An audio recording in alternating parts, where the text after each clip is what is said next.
Hi, I'm Stephanie Joseph, and I am a proud Kahila graduate, and thank you, Beryl, and a BCC graduate as well, so it's great to be here. But I have had the pleasure of working with both Toni and Marion, our excellent speakers here this morning, so I have the privilege of introducing them. And Marion's going to speak first, and then Toni, but I will introduce them both before they go. And I know that they very much want this to be interactive, so please raise your hand, jump in during it, but they'll also take questions afterwards. Marion Gray-Hopkins is a retired banking executive, and she's actually not only a mother and grandmother, but a great-grandmother now, despite her very youthful age and appearance. She's a member and co-founder of many organizations, including the Prince George's County People's Coalition, the Maryland Coalition for Justice and Police Accountability, the ONUS Inc. National Victims of Police Brutality and Terrorism Committee, and she's been working with the Million Moms March and the American Civil Liberties Union, as well as many other organizations for many years. She, in her bio, says this best, I think, that she has turned her pain into passion and power, becoming a catalyst for change. She was awarded the 2016 No Justice, No Peace Award from the Washington Peace Center for her activism.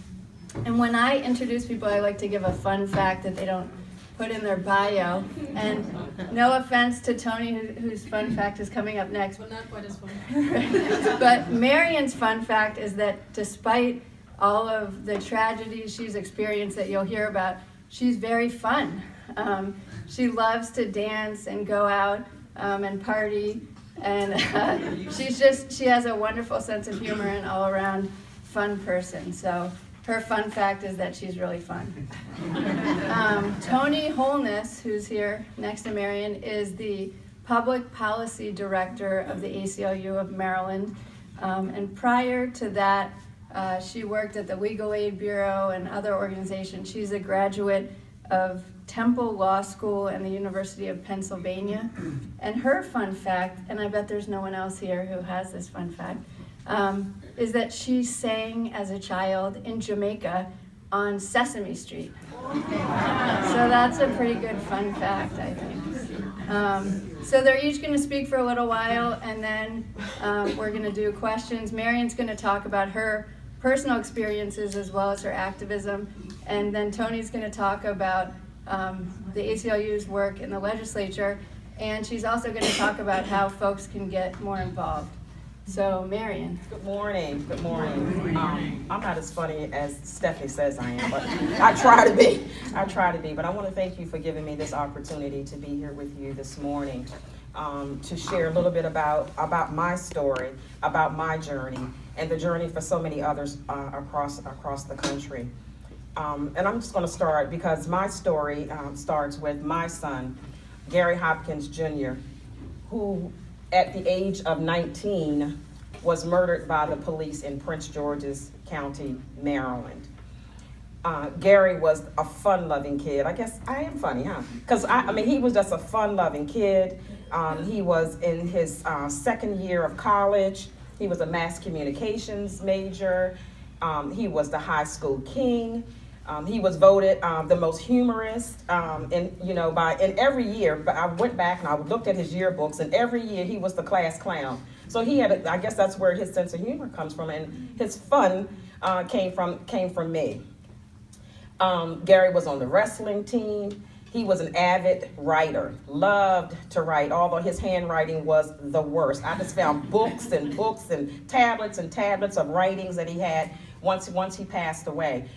He liked to do the rap music, and so right before he passed away, he actually cut a CD, which really helps me because, when I need to hear his voice, I go back and I play that CD. I mean, I used to hear it, I'm like, what is this music? I didn't like it, but now it just serves my soul to be able to go back just to hear Gary's voice.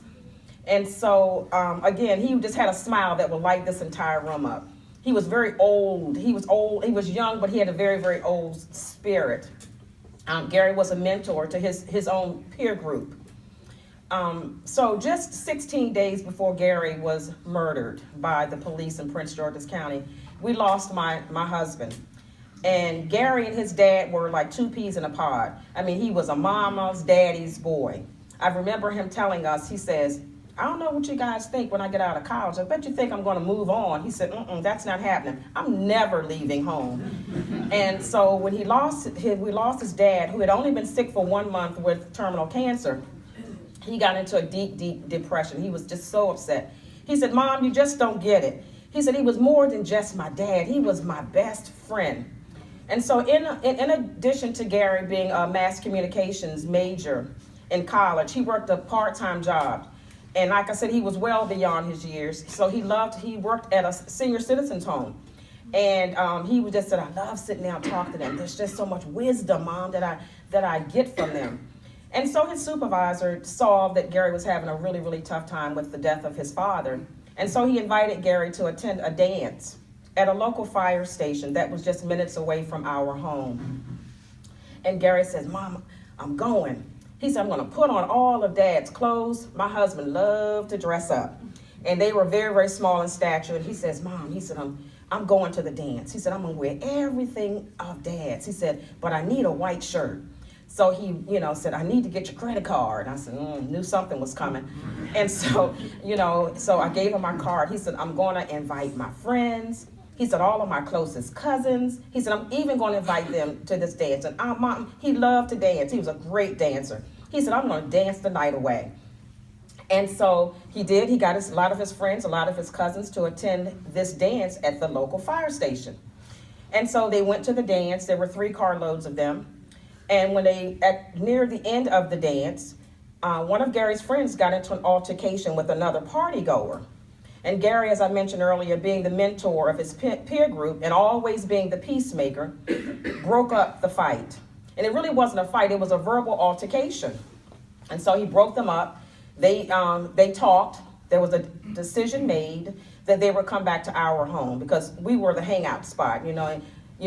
I was cool, his dad was cool, so they're coming back to our house. So Gary got everybody into their respective cars. There were 3 cars. Gary was in the lead vehicle. Gary, as I mentioned, he loved to joke around, play practical jokes. And so here it is in the mid of winter, November 27th, 1999, 17 years ago, very cold night. Gary gets everybody into their respective cars. And he's a passenger in the back seat of the first vehicle. Windows roll down. He slides from out the back seat of the car, plants his body on the ledge of the car, and he's looking back, waving everyone on to make sure everybody was still in place. As he's doing that, a patrol car comes and blocks them from exiting the fire station. The officer gets out of his patrol car, gun already drawn. He puts the gun to Gary's temple. And as witnesses have said, Gary was kind of moving his head about, trying to get that cold gun off of his temple. And then he pulls Gary off the ledge of the car, by his white collared shirt, and Gary stumbles. And as Gary is stumbling backwards, a second officer comes and makes one fatal gunshot wound to Gary's chest. Gary, they say, was alive when he got to the hospital, but, I think, based on what I've heard, that Gary actually expired there at the scene. And so after that, his friends was very upset. They had the police, take them all down to the station along with other witnesses that didn't know Gary to take statements. And so Toni will talk a little bit later about some of the legislation, but back then, one of the things was, they would go and take all of the witnesses' statements that very night. But a police officer has 10 full days before he can even be questioned. And so there's something wrong with that picture. They're giving the witnesses statements. There's something wrong with that picture. And so through this process, at that particular time, the state's attorney that was in place, Jack Johnson, I'll call his name out, actually made an indictment against the officer who made the fatal gunshot wound to Gary's chest.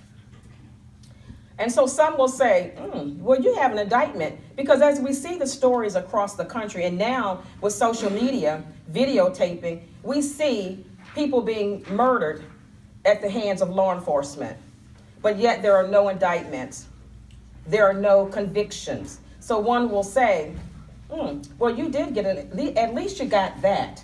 Well, what I didn't get was, if one of us are involved in a shooting and we're together, we're both getting charged.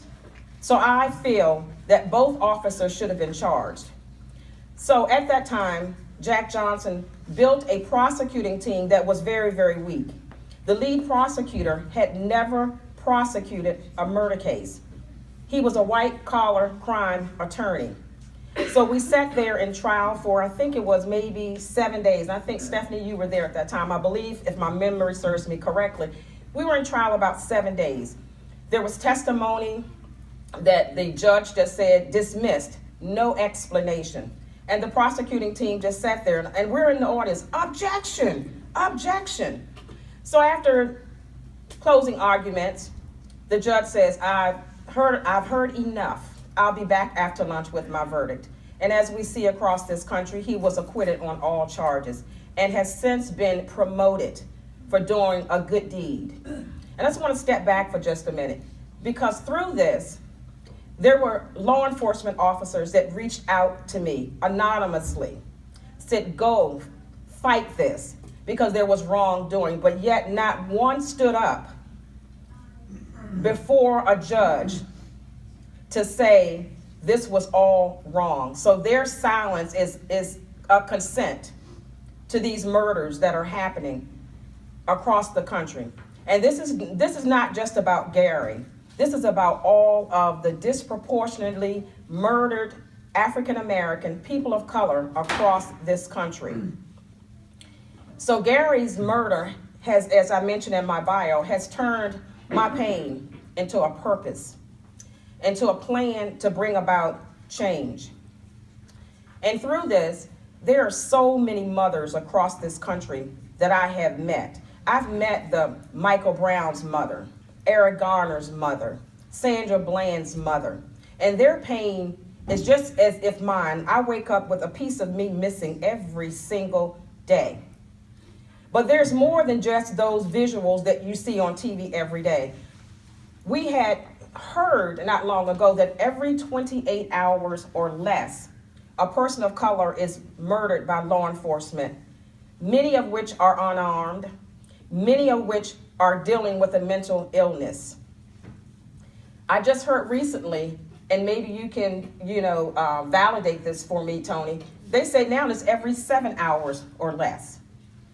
Last year, Amnesty International completed a report across this country, and they're saying that over 1,000 people were murdered by law enforcement in the United States.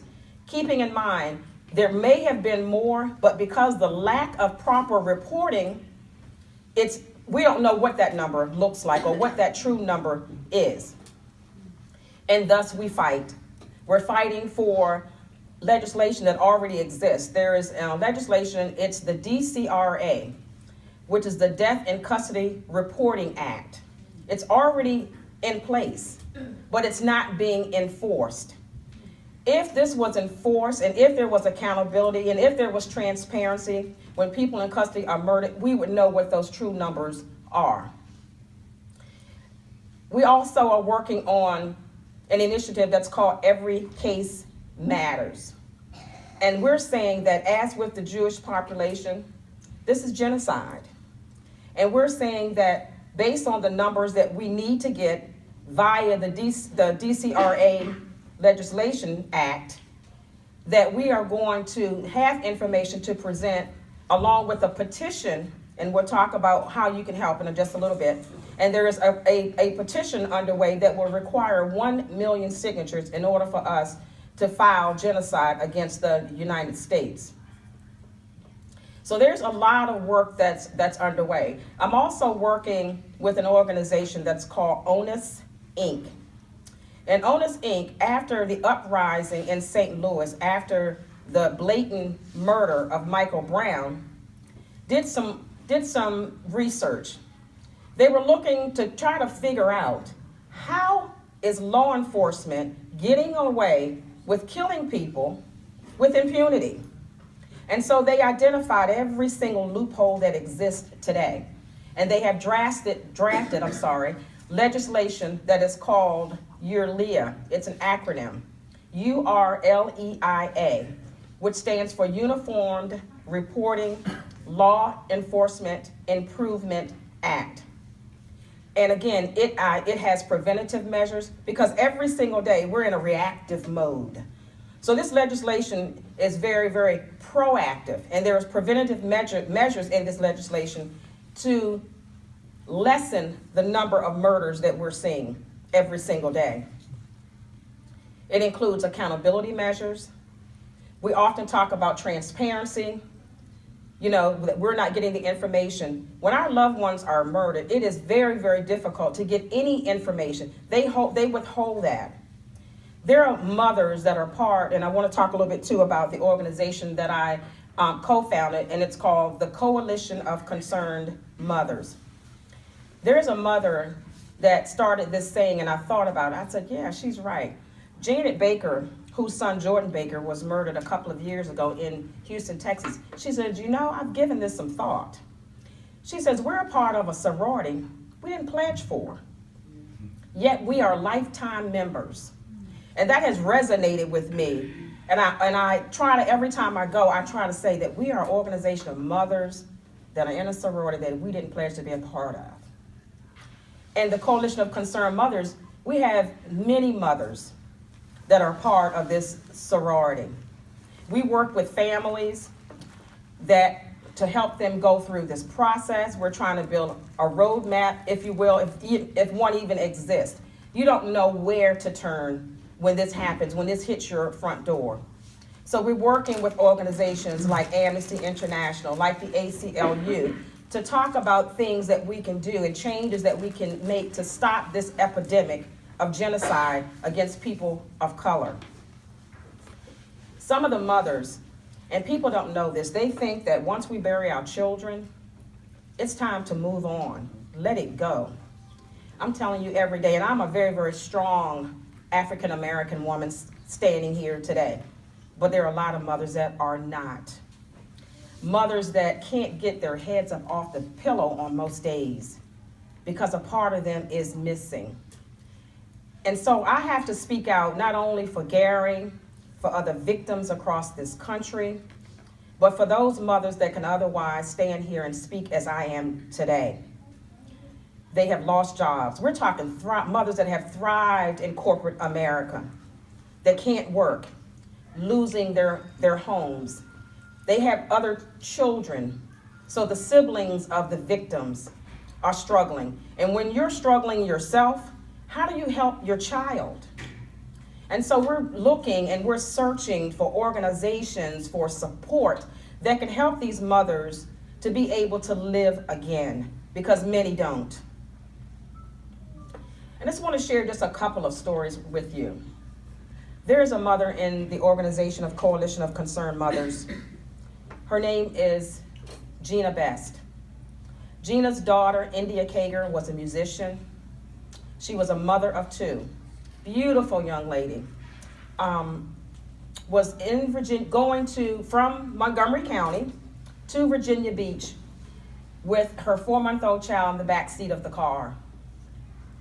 She was with the child's father, whom they were not married, but he wanted to meet his 4-month-old child that he had never met.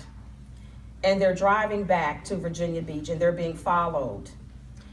Word has it that he was wanted for some criminal activity. And so they followed them with this 4-month-old baby in the car. They're in Virginia Beach. They pulled into a 7-Eleven when they are barricaded by a SWAT team that throws a flashbang grenade. And I don't know if you know what that does to you, but your hearing is off, your vision is off, and they began to shoot. They shot in that car, and I don't even remember the numbers, but it was just a crazy number of times that they shot into the car. Innocent India and her baby were in that car. They killed India, They killed her friend that was in the car with her, but they did spare the baby, who now has hearing problems. And I'm sharing this story to say that their bullets have no vision, no eyes. They just shoot to kill, and they get away with it. And the problem that we have, because I want to make it clear, I am not anti-police. I am anti-police brutality, and we all should be. There are reasons sometimes when they have to shoot to kill, but that should not be your first step. There should be some actions to disarm, and that's not happening across this country. That's just one story. So it's not just our young men. It is now hitting children. You have Tamir Rice, Columbus, Ohio, in the park playing with a toy gun that is gunned down in a matter of seconds by the police because he was a heavy, big, 12-year-old kid. That doesn't give you the right to kill. I look at the state of Maryland, and Toni, I hope I'm not stepping on your toes here, but I look at the state of Maryland alone. In 2015, blacks made up 30% of the population, yet every death by law enforcement was black. Every single death, and we make up only 30% of the population. There's something wrong with that picture. So you ask, what can you do? The Death in Custody Reporting Act, research it. We delivered over 150,000 signatures to the Department of Justice in the month of February, and we're trying to grow that number. So I will hope that you do your research, and that when that petition comes out again, that I'll have the signature of everyone in this room. Every case matters, and there's a website for the Every Case Matters that I spoke about. Go on their Facebook page. Look at the work that's being done. The Coalition of Concerned Mothers has a web page. We have a Facebook. We have a Twitter account. Follow us there in the activities that we're doing to try to stop, or better that, reduce the number of killings that we are experiencing every single day. So follow Every Case Matters. We have gone to the steps of the Capitol numerous times, more times than I can even count, trying to get support for the legislation Yulia with no success. With this new administration in there, our fight gets even harder, which is going to require all of us to step up. Because if you sit silent, then you're giving consent to the status quo. And I don't think any of us in this room feel that we need to give consent to the status quo. There is a website, and its changeisonus.org. How can you help? Sign up to support this legislation by visiting that website. I'm going to end here because I can just go on and on and on, but I'm going to end it here. My son's final essay was, "It takes a village to bring about change." This issue is going to take a village. So I would ask that each of you be a part of that village. Thank you.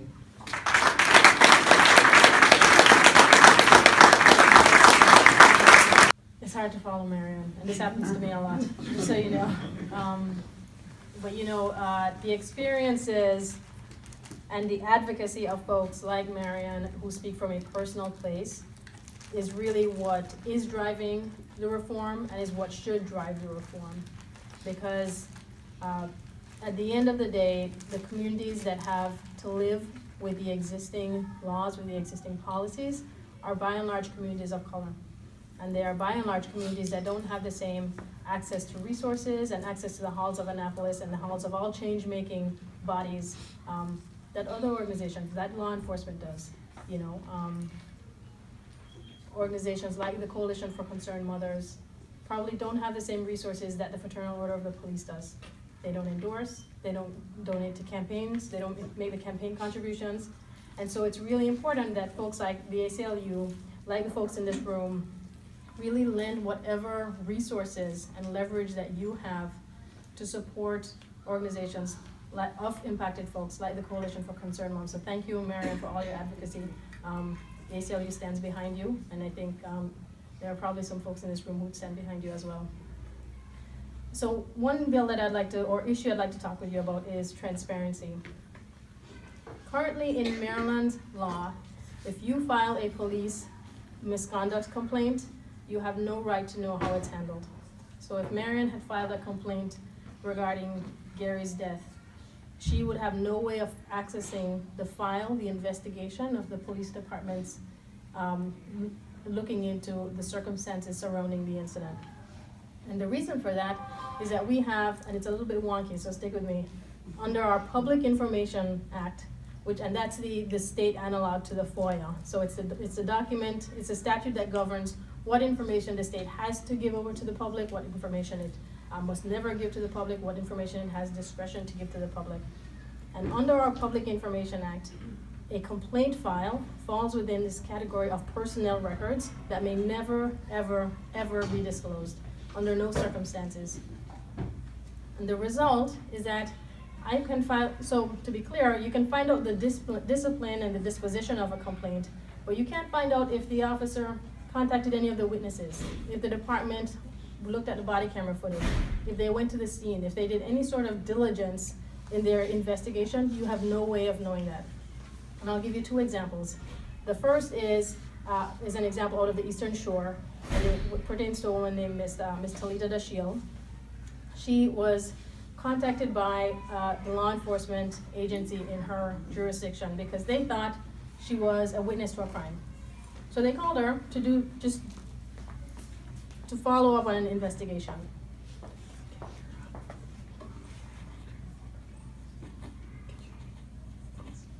Microphone unfriendly sweater. So the officer calls her thinking she's a witness to an offense. He doesn't get through to her, so he leaves a voicemail. At the end of the voicemail, he thinks he has hung up, but he hasn't, and he is heard on her voicemail box referring to her by the N-word and complaining about having to leave messages on these N-words voicemail boxes. So of course she's incredibly distraught, and I have to say this is on the Eastern Shore, which is it was I think Queen Anne's, and so this is an area that has really an awful history of racial suppression.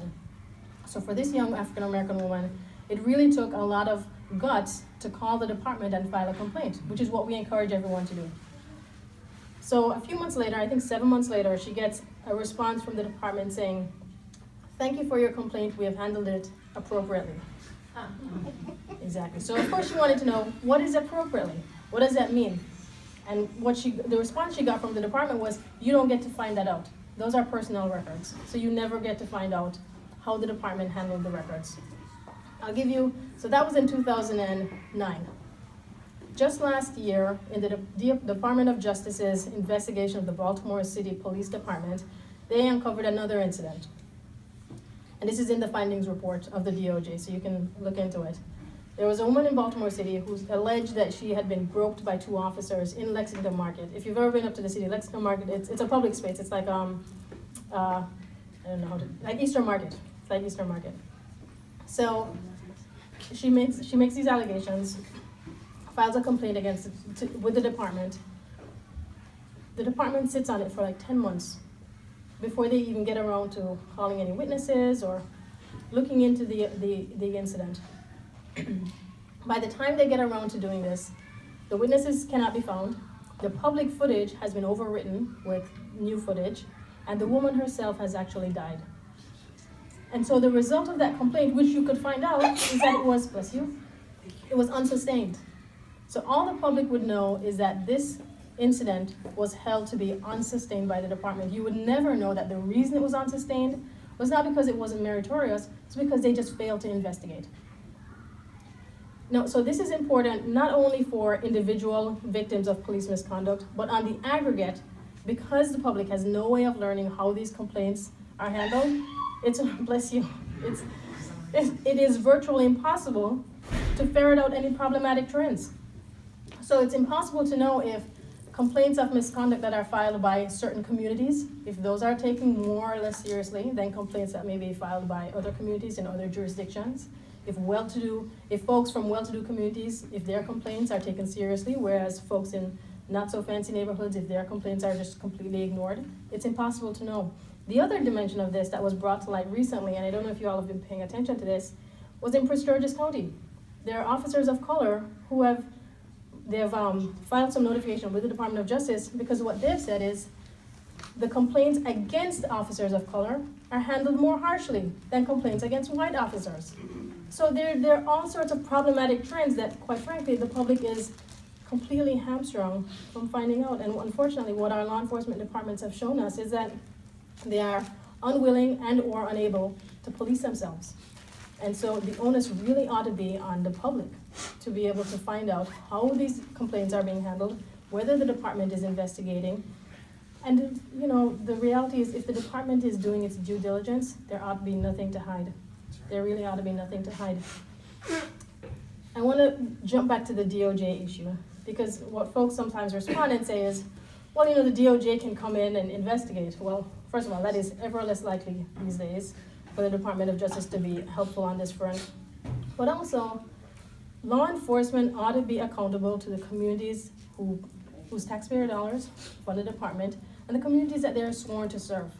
The idea of having the federal government be the accountability measure is really the opposite of community accountability, right? Law enforcement ought to be accountable to the communities who they serve, not to the fancy federal government.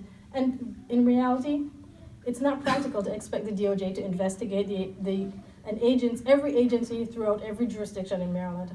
Marylanders ought to have a basic level of transparency in order for them to have some level of accountability over their police departments.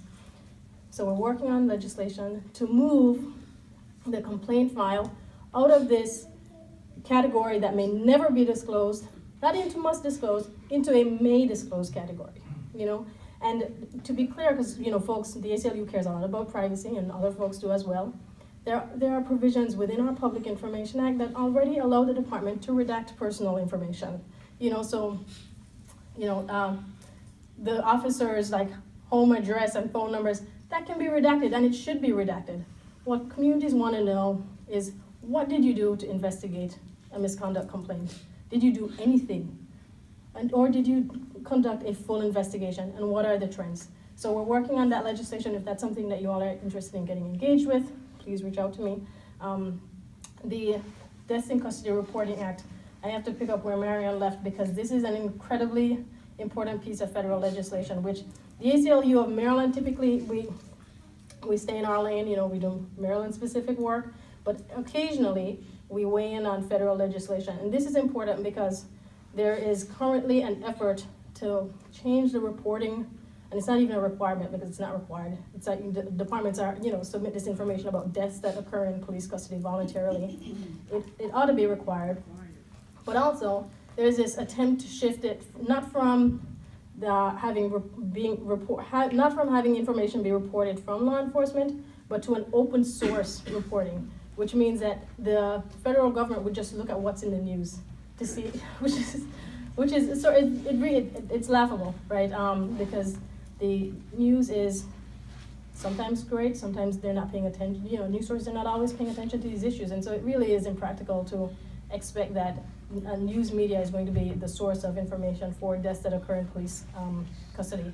So I'll close there. If you have any questions, I'm happy to respond. I don't know if we want to do questions together, or I'm looking at our organizers. Okay, well, why don't we just take questions, and if it's for one speaker or the other, you guys will have to share the microphone. I just come up, and my voice, I think, carries. Can you guys hear me in the back? Yeah, I'm pretty loud, so I don't even think I need a microphone. You're soft spoken. You may need to keep it on. My mom voice isn't yet. I have a question. When you referred to the Department of Justice not likely to be helpful in this regard, were you talking about the state of Maryland or the federal? I'm referring to the federal government. Okay. The Department of Justice investigation of the Baltimore City Police Department was an issue that we were very much on edge about as the administrations shifted, because we've heard from the president himself that he's a law enforcement guy, and we have very little indication that he will be sympathetic to the cries from communities to have greater accountability in law enforcement. And I guess, I mean, even just recently, unless I'm misstating or misquoting, but there was something signed just this past week. I was in Brazil, but I think I heard this correctly. But there was something signed that they were going to do less with filing any type of charges or investigating charges when someone's civil rights has been violated, when they have been killed by law enforcement. And so I think when we hear about bringing back this administration, I don't even call him our president, I call him number 45. You know, when you hear them talking about law and order, they're talking about for law enforcement, they're not talking about the law enforcement in which our tax dollars pay to protect and serve us. And that's a scary, scary thought. First, thank you for two extremely compelling presentations. On the Death in Custody Reporting Act, I was just curious, as you know, Washington Post has been doing what the feds don't do for the last couple of years, compiling all the statistics so that there is a number out there. Is that helpful or unhelpful, what the Post is doing? I mean, I can see it doesn't fill the gap that the authorities should be filling, but I was just wondering whether it's helpful or not to the cause. And I'll start, I'll let you finish. I think it's very, very helpful. I think because it heightens the awareness. Because there are some people, believe it or not, that don't think this is an issue.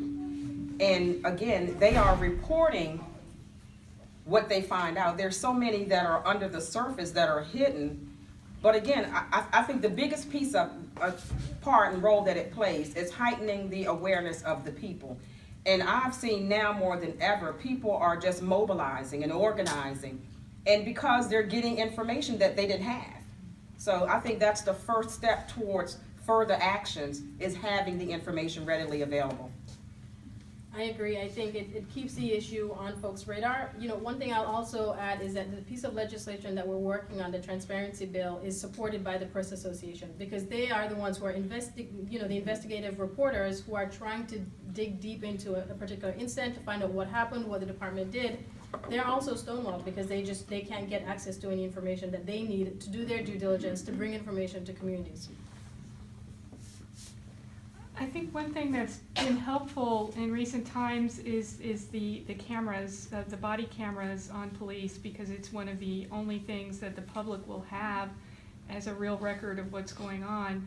Can you talk a little bit about what's going on in Maryland in terms of the body camera and release of that information to the public?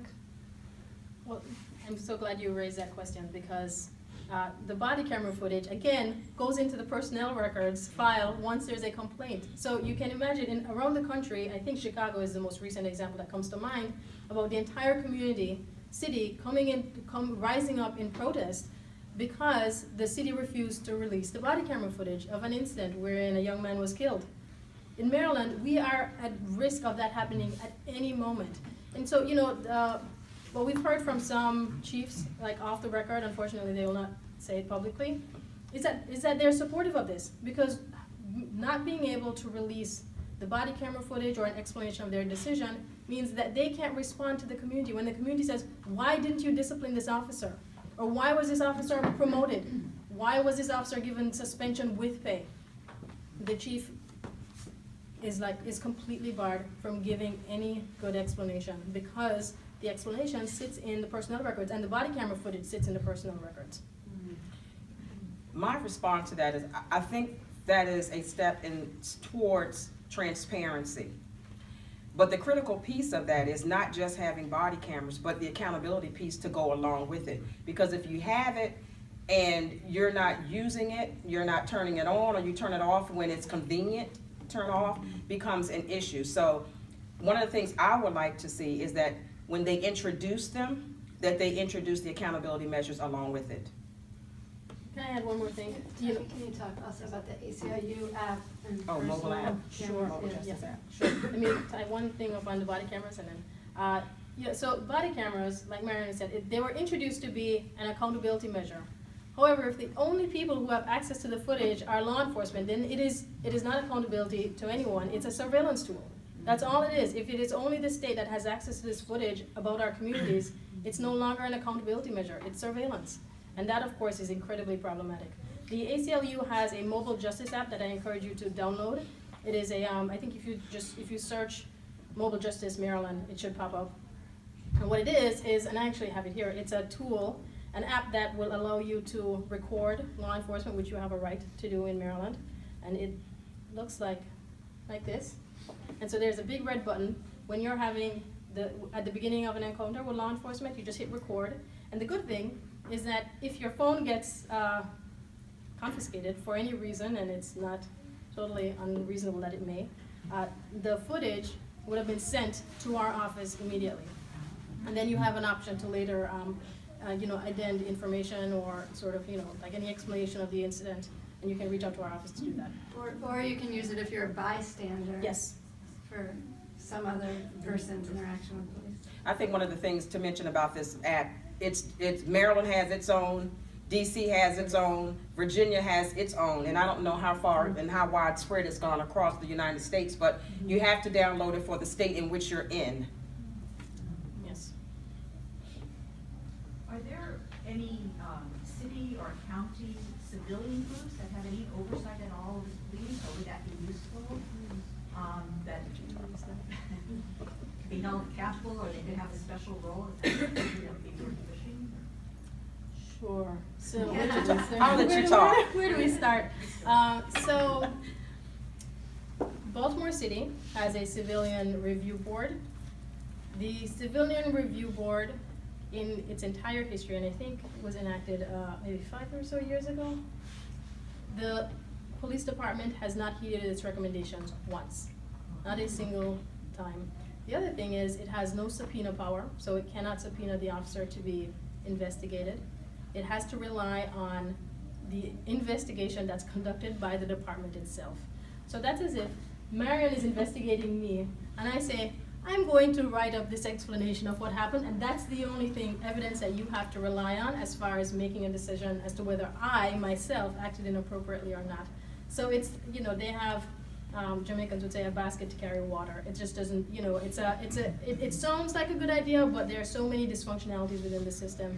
The other piece that Marion and I worked too hard on, quite frankly, last year, along with other partners, was to allow civilians to be on the trial boards in police departments. So the trial board is the internal disciplinary mechanism that lives in each police department, and it decides whether the officer acted appropriately or not. Prior to last year, civilians could never be on the trial board. The trial board had to be made up of sworn law enforcement officers.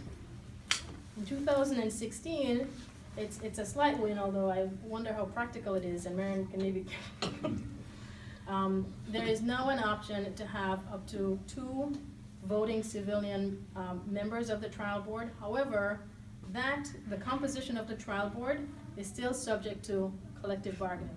So what that means is the chief and the FOP negotiated, the Fraternal Order of the Police, negotiate the composition of the trial board, and unfortunately in several jurisdictions, Montgomery County being one of them, the chief is systematically out-bargained by the union, and so the union retains control over the composition of the trial board, and what that means is the state law that now allows civilians to be on the trial board is basically ineffective.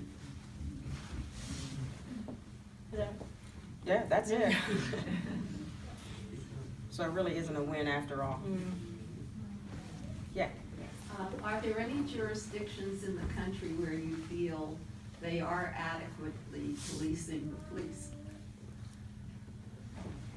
And if so, how and why?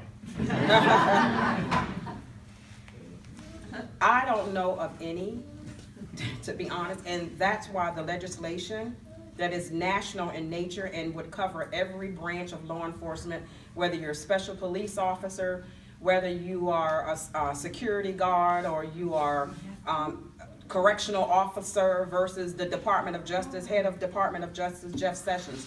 They will all be governed, under this legislation and under these laws and guidelines. So it's important, and that's why it's scary, and that's why we can't get the support that we need to push this forward. And so, other than that, I mean, and we the people, pushing forward and demanding that there be change, I don't see it happening anywhere.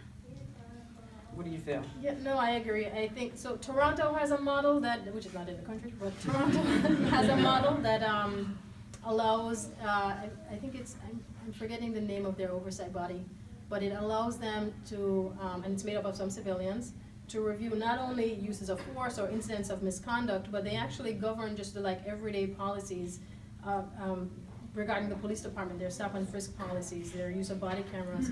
And I think that that's also a piece that is often missing. You know, the public's attention tends to turn on law enforcement when there is an egregious incident, like Gary, like Freddie Gray. But there are just everyday garden varieties of microaggressions that erode the public's trust in law enforcement. You know, the use of the N-word, just the everyday rudeness, you know. And that's also important as well. It's part and parcel of the entire scope of police community relations that's important to address. And so an oversight body should not just step in when things have gone so terribly awry. It should be governing and taking a look at how the whole law enforcement, how the officers on the beat are interacting with folks, and particularly folks of color. Has there been any change in the way police are educated in police academies over the last number of years? Have you seen any evidence that there's been anything introduced in order to ameliorate some of these issues? There were some changes in the 2016 law. So they renamed and reconstituted what was then the Maryland Police Training Commission, and now it's the Maryland Police Training and Standards Commission, and it has now an expanded scope for training, psychological evaluations, and things like that. I don't believe any of that has actually gone into effect as of yet, because I think the commission, with the new commissioners, I think they were set to be appointed at the beginning of this year. So there are some, you know, wheels are turning on that front. I don't know how effective it will be. You know, I'm an attorney, and I think about the CLE requirements. You know, like, you know, it's you sit there, you place a video, and you're trained, you're retrained. You know, so someone said to me, and actually this was a former officer who said, you know, you can work on policies all you want, policy change. Yes, he said culture will eat policy for lunch every day. That's right. You know, and so if, you know, there's a culture shift that has to happen. You know, we are working on policies. Laws are important and policies are important, but at some point the scales have to tip where law enforcement sees that this is something that helps them get their jobs done. And you covered what I was going to say. It's a systemic. But the dogs, refugee, With the use of the dogs. if I can remember it. Yeah, I'll let you speak on it, because I remember when we had the case with the dog. The one major improvement in Prince George's County has been that there have not been brutal attacks by dogs, and that goes to your question about the media. Thanks to our friend Ruben Castaneda with the Washington Post, about a decade ago, 2 Prince George's County officers one was convicted, but several were charged by the Department of Justice, and the one officer went to prison for a very long time Stephanie Moore for using dogs in very vicious ways against homeless Latino men in Tacoma Park. Because of the Washington Post investigation and then the Department of Justice receivership of the police training for Prince George's County, they no longer have what's called bite and hold, which was, if they were investigating anything, they would just hold it's sort of self-explanatory, but hold the person, and they would, you know, destroy people's bodies with these awful German dogs. So now, although certainly shooting people is not necessarily an improvement, we're not seeing any kinds of reports of dog biting. So the training changes do help, and that's thanks to the media, the DOJ, and also activism. Casa de Maryland, ACLU, we called for indictments federally, and they happened, and they were charged, and they had to sit before the public and sit before Judge Chasnow in federal district court in Greenbelt and face their accusers. These tragic Mexican men who'd gone back to Mexico and came back for the trial of people who'd set dogs on them. So. It was a small victory Yeah. in a long journey. Yes. So, in theory, when people were being interviewed for their cabinet positions, some of their past record came, whether they were fit for position. Has there ever been any thought of whether, even before you're allowed to enter a police academy, if you have any history of racial profiling or racial aggression, that maybe you should be excluded from the academy? If you said Mr. Trump's policy, maybe they're just not fit for being a police officer. There's been a lot of discussion around implicit bias training, but again, that's once you're in the force, and it's a great suggestion. I would think that is implemented before you even hired into the force. But right now, that as far as I know, in the state of Maryland, it's not a requirement. Might be something to think about. Absolutely, absolutely. The gentleman here. I have a comment more than a question. Not to trivialize the terrible issues of racism and the terrible importance of police brutality, but I'm struck that the problems that you're mentioning are pervasive in government and unaccountability of government officials. And the story that you've told about the Public Information Act is something that happens outside of the police. And so it's yet another barrier that you're facing. These aren't unique issues to the issue of police brutality or African American victimization. It's really a problem with government and the need for citizens to become equal with government officials in that relationship. If I can respond briefly. So last year, Marion, you may remember, when we introduced the bill, it actually applied to all state employees. Because we agreed that this level of transparency should be held for all state employees, all actors of the government, all folks whose taxpayer dollars are paying their salary. Unfortunately, we got a lot of pushback from the state employees union, particularly ACLU. In fact, they single-handedly killed the legislation. They had calls coming into the chair of the committee. It was the Health, Government, and Operations Committee. The chair told us he had never gotten more calls opposing a bill in his entire history in the legislature than he did this bill. And so unfortunately, our union, who are usually our union allies, are staunchly opposed to this. So if you have friends who work at ACLU, tell them thanks. Yes. Two questions. One is that, at least in the high visibility cases that we hear about, African-American killed, people seem to get, the police seem to be getting off again and again and again. Is the power structure there, is it the unions that are enabling that to happen? Is it just so woven throughout the whole system that's enabling it to happen? And the other thing is, you've given us a bunch of organizations and bills and things like that. I'm feeling a little overwhelmed. If there was one step you would like us to take when we leave here today, what would that be? One step. Let's do Maryland, I guess. Yeah. Let's fight that Yeah, first. I think call your legislators. Call your legislators. What district are we in? Everyone's in different ones. Different, sorry. Call your legislators and let them know that this is something that's important to you. I think, the Montgomery County folks tend to be generally sympathetic. However, they could use the political cover to be more bold than they have been in the past. I think calling your legislator is important, and talk to your communities. Organize, a lunch or a town hall or something in your communities and raise awareness about these issues, because unfortunately, it is living in communities of color, but it threatens to be problematic for all of us.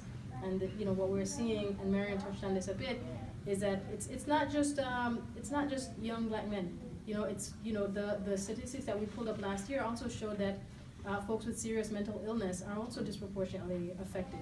Our law enforcement is just simply, and this happens when someone will call law enforcement to help with a family member who is suffering through a mental incident. And the law enforcement comes, and then someone gets victimized, either the person who called law enforcement or the individual with the mental illness themselves. So I think talk to your communities, raise awareness, call your legislators. I just want to share like a story. I mean, just to show you the reality of the mental illness. There's a mother that's in the organization, and her son, Kevin Cooper, was, I think Kevin was either 13 or 14 years old, and he was suffering from a mental illness. He had lost his older brother and a cousin in a car accident and was struggling. And the mother, who was also in law enforcement for many, many years, was a correctional officer. And she thought she was doing a good deed by calling, said, I will, I'm gonna scare him. And she called law enforcement in because he was struggling and, misbehaving in school, and called in a law enforcement officer to assist. And again, he was struggling with mental illness over the death of his brother and his cousin, whom he was very, very close with. And through that, the law enforcement officer came, and they, I think the term is evaded the call, called it off. Yeah. They called it off. But this one officer decides he's gonna stay and antagonize this 13, 14-year-old kid.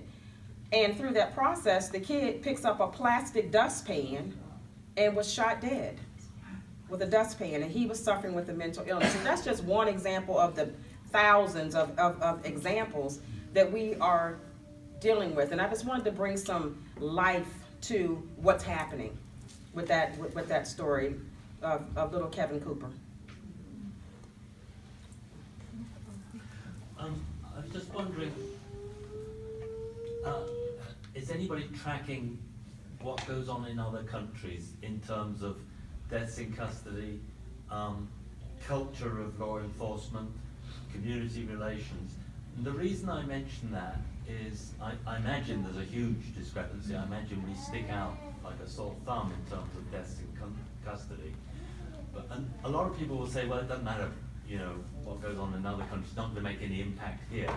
However, it strikes me that in terms of one issue, which is the death penalty, the opponents of the death penalty have made a lot of headway by using the example of the rest of the world to show that America is out of line with the rest of the world. And a lot of the decline in support for the death penalty is attributable to the arguments the advocates have made that we're just out of line. So I'm just wondering whether in terms of best practices of law enforcement or statistics or whatever, use can be made of the example of other countries to show what needs to be done to improve things here. I was in Brazil last week at a conference with Amnesty International, and they have done their 2015-2016 report around human rights issues. And I thought we stuck out like a sore thumb until the Brazilian numbers were shared at that conference, until the Jamaican numbers were shared at that conference, until the Argentina numbers were shared at that conference. So this is not a national, this is a global issue that we're dealing with. One of the things that we talk so much about the issue, we didn't, we're gonna have a follow-up, conversations around where do we go from here.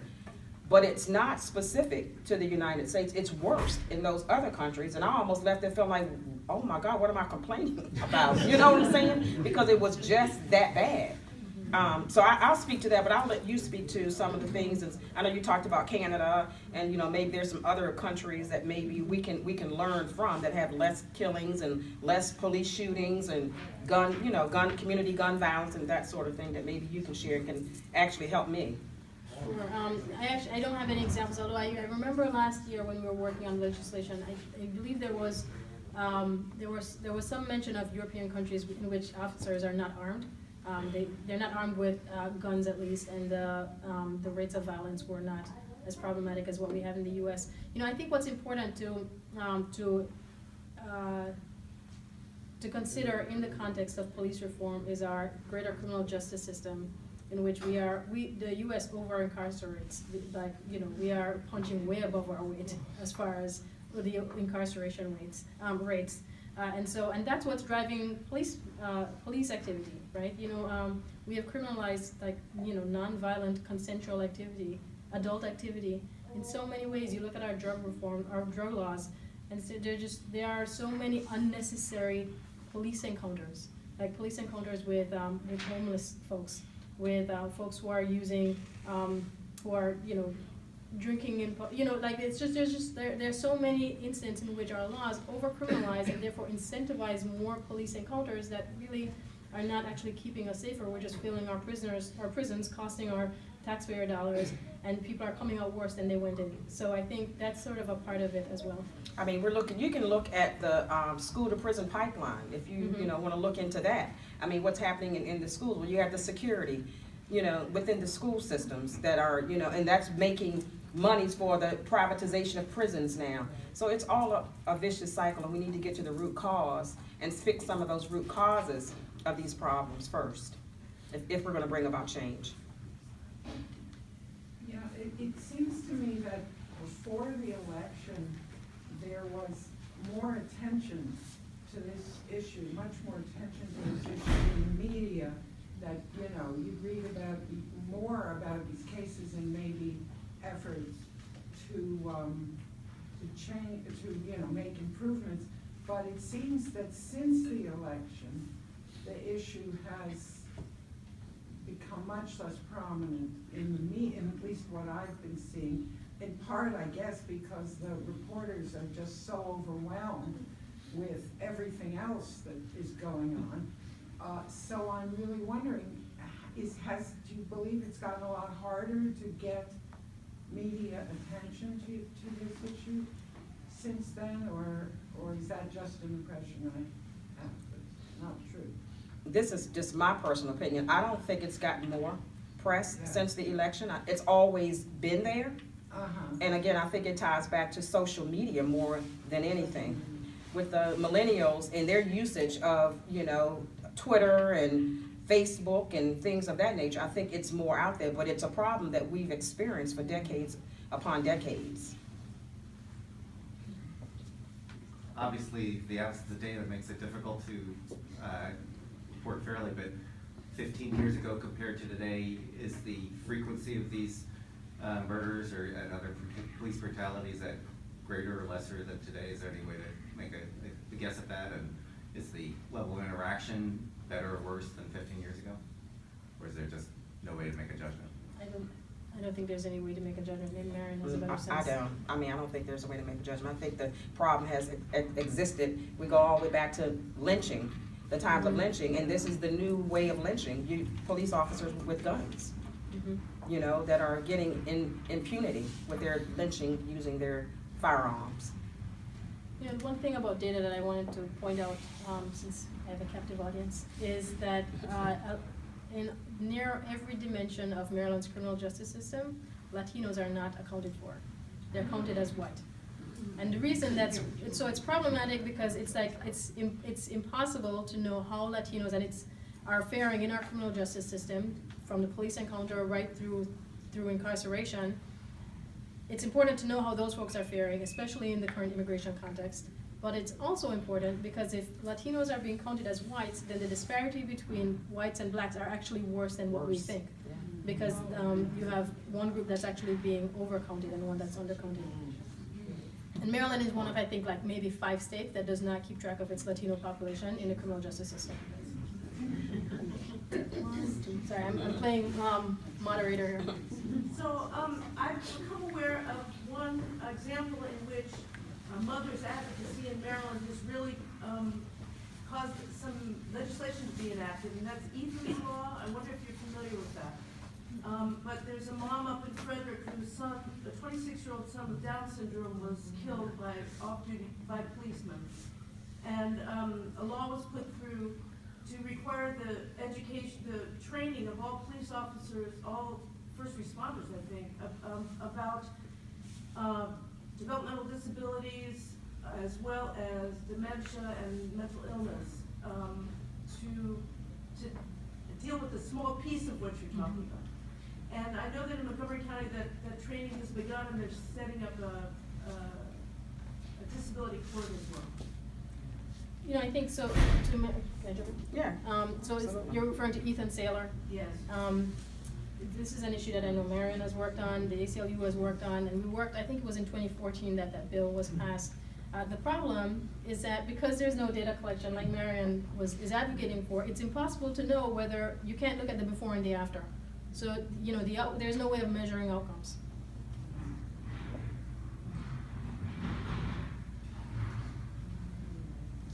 Yeah, what Marion said about dealing with the underlying factors is to me the critical aspect here.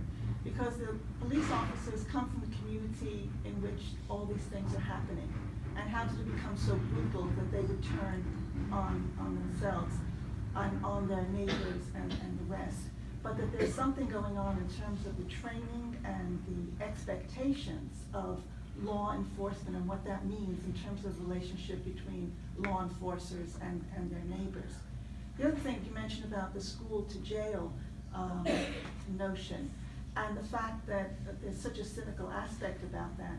The high school that my granddaughter will be going to next year, the phrase that is repeated, and it's supposed to be a secret phrase, but it really is the biggest non-secret, is the kids there, it's either Yale or jail. Wow. And Wow. Wow. so, and when we went to parent-teacher conferences the other day, one of the teachers commented, they said, but I think she'll be Yale.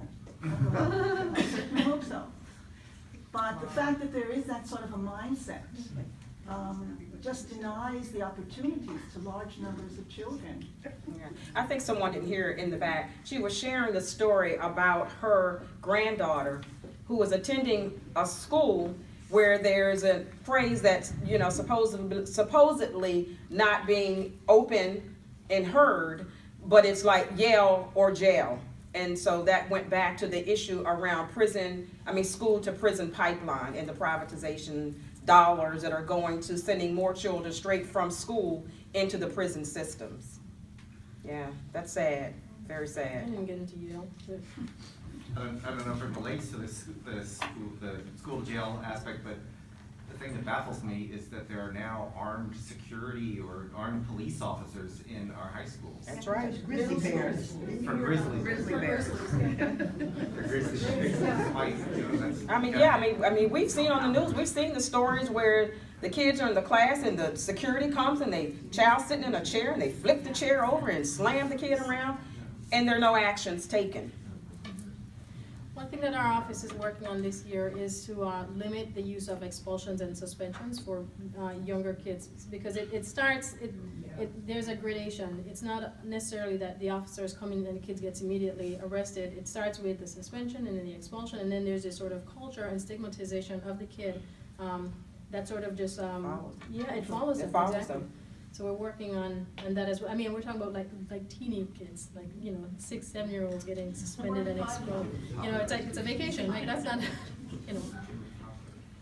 All the way in the back with the blue. Yeah, I have a question about what you're saying. So my kids, I came in late, you might talk about this earlier. So my kids go to school in PG County, and they both go to a majority African American school. And we started out in a neighborhood school where there wasn't a majority, and then my son here ended up at a school, an elementary school, that was majority African American. And one of the things I noticed was that the whole atmosphere of the school, where they had like no tolerance for any kid getting out of line at all. I mean, they were like, you will walk to class. In line, you will not talk while you go to class. And as the kids have gone through the schools, I've seen not just actual punishment of kids that I think is unduly harsh, but just, I don't know how to put this, like things like, for example, in the local middle school where my kids did not go, the school where District did too, for example, the bathrooms, there were no doors on the stalls because administration wants to be able to keep kids, eyes on kids at all times. They feel like, you know, bad things are gonna happen in these stalls. I'm not kidding. I'm wondering, does your organization, has it ever looked into just that kind of thing? It's not outright, it's not a disciplinary measure, but sometimes I think of it as like behavioral control that is, in my opinion, too harsh. Do you ever look at those kinds of practices in the schools? I'll let you speak. speak to, because I have not. Sure. This is the first I'm hearing about this. Stephanie, who's on the ACLU's board, just gasped, privacy. With regard to the stall issue, I think the zero tolerance policies, I'm not surprised to hear that they play out in schools the same way they play out in our criminal justice system. They don't work. They just don't work. It simply ignores the patterns of human behavior, which is not to sort of, follow strict and unreasonable rules, and especially for kids, who are sort of testing the waters and figuring themselves out. It just doesn't make a whole lot of sense. But as far as, this is the first I'm learning of the issue. It's possible that our office has worked on it in before my time. I'm not sure.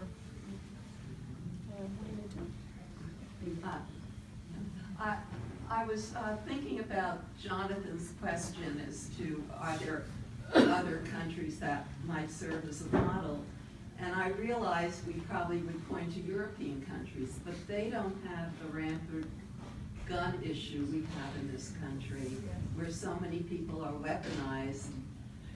And I think with the police dealing, it is an issue in this whole conversation we haven't touched on, because any person could be carrying a gun, and now with all the laws where you can have unconcealed weapons, concealed weapons, it presents even a greater issue. So I think it's a whole conversation about not only police brutality, but that we've weaponized our society, and that's adding to the conflict, because I'm sure there are cases like your son's where it's clearly they didn't give anything else a try, but then there's also the fear that someone is carrying a concealed weapon. So I'm just bringing that up as another side of this issue. Absolutely, and I will say to the issue of fear, that's what you're often going to hear when people are being killed, whether they be African American, people of color, or white, doesn't matter. The first thing that you normally would hear is that I feared for my life. And in a lot of cases, these people are unarmed people. If we want to do some comparisons, we can look, in the Midwest, where we knew people were armed. And they had a standoff for weeks, if not months. I don't remember how long it was. Well, and they knew that there were weapons. And so they dealt with them different. They were not people of color, so they were dealt with. Dylan Roof goes into a church and kills the people while they're in prayer. He was dealt with differently. He was brought in. He was taken to Burger King prior to. So we have to deal with the issue of systemic racism. We have to deal with that, because even with the gun situations where you are licensed to carry, you're going to be dealt with differently if you are a person of color. It's also important to note, and this isn't good for me as a criminal defense lawyer, but this isn't very statistically accurate, but if you look at crime over the last 20 years, it's way down. But based on our media, and I think also social media, you would think that it was way up, but police murders have remained static over the years. So it's not at all in keeping with the crime. One might think that if crime were way up, police murders, because the police encounters are up. In Montgomery County, so many of the encounters are for very, very minor things that then lead to very serious police interactions that could have been handled, if de-escalated, very simply, like the drinking in public or someone being homeless and trespassing that then leads to a police murder. Yes. Yes, here. I just want to thank you and thank our committee for bringing you here, and make a request of our committee to maybe identify the pieces of legislation that you've discussed for us. We'll put it on the video. I was thinking we're going to take all the websites that were discussed, and when we do the video, we will list them. We can also send them out in an email. We'll collect all of the websites. Including the app that we can answer phone. Okay, so we'll get all that from our speakers, and we'll make sure it goes out in an email so people can easily access it. Thank you. Yes, ma'am, the young lady in the sweater.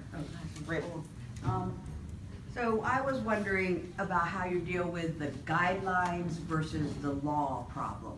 Because in the activism that I do, so often things are just guidelines, and they say, well, I said, well, isn't that the rule? No, it's just a guideline, we don't have to do it. And you kind of alluded to that on the Thumb Council where it was a guideline to put the citizens on, but they didn't do it, so, so is there any way of getting around that or dealing with that, or? So to be clear, it's a law that allows citizens, because prior to last year, the Okay. law disallowed citizens from being on the trial board. But I think this speaks to the issue of whatever comes down through the Maryland Training Standards, Maryland Police Training Standards Commission. You know, guidelines are just that, they're guidelines, but also they can change at any moment. They're not laws. You don't go to Annapolis and you don't need to get the majority vote of the General Assembly to change it. If it's a guideline, the department or the agency itself can change it, and quite honestly, if no one's looking, no one would know. Yes, sir. Just to follow on to that, even if it's a law, if there's no enforcement about violations, There you a go. law is not, I'm baffled by that, but a law by itself is not enough. You have to have enforcement. Absolutely. Yes, ma'am. I just also want to thank you for your dedication and tenacity with so many obstacles that you face every day Thank in you. the system. Thank you for having me. I appreciate that.